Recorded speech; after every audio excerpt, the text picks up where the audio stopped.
had the SsangYong Musso XLV for just on 12 months, but thanks to the joys of COVID, we've only been able to put 10,000 Ks on it. But over the year, it's been a lot of fun and a ute that's really surprised us. Got one more chance here to go out and get the tyres dirty and tell you what we really liked about it.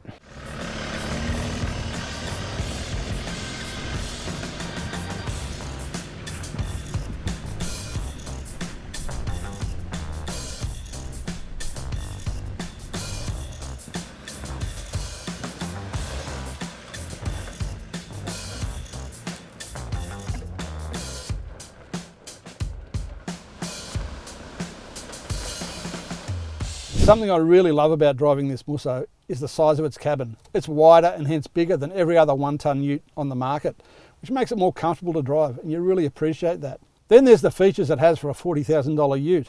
Leather seats that are heated and cooled, big screen here with Apple CarPlay, Android Auto, leather steering wheel. This is a 2020 model Musso Ultimate, and unfortunately it's got manual air conditioning, which kind of feels out of place in a car with leather trim and all these other features. But in the 2021 model, that's been updated to automatic climate control. The engine noise is much quieter than in most double cab utes, and the way it handles and drives on the road is a step up on most other dual cab utes.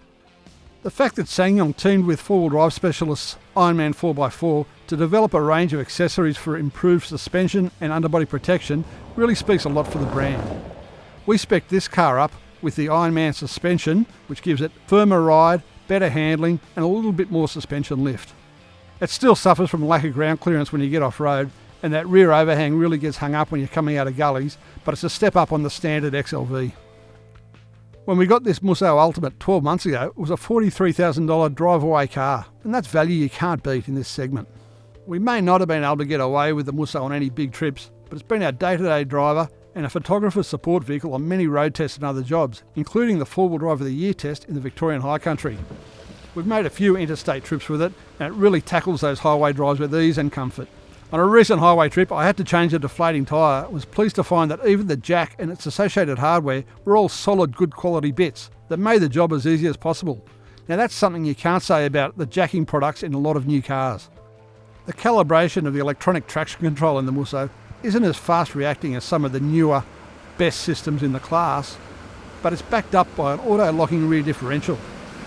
You can't lock the diff manually as you can in most other cars, but when it does engage, you really feel it lock in and push you forward over the obstacle. Another feature of the Musso what I really love, and this is something that I think should be in every new car, is its tyre pressure monitoring system. Not only is it there to check on the tyres when you want to, but it randomly brings them up on the screen in the car so you know what your tyres are doing, what the temperature is in each individual tyre. And that's what helped when I had that slow leak on the tyre. The Musso is one of those cars where the more time you spend in it, the more time you appreciate its strong points. And it's become a car that I recommended to a lot of people. Now they always come back to me and say, yeah, but it's cheap, you get what you pay for.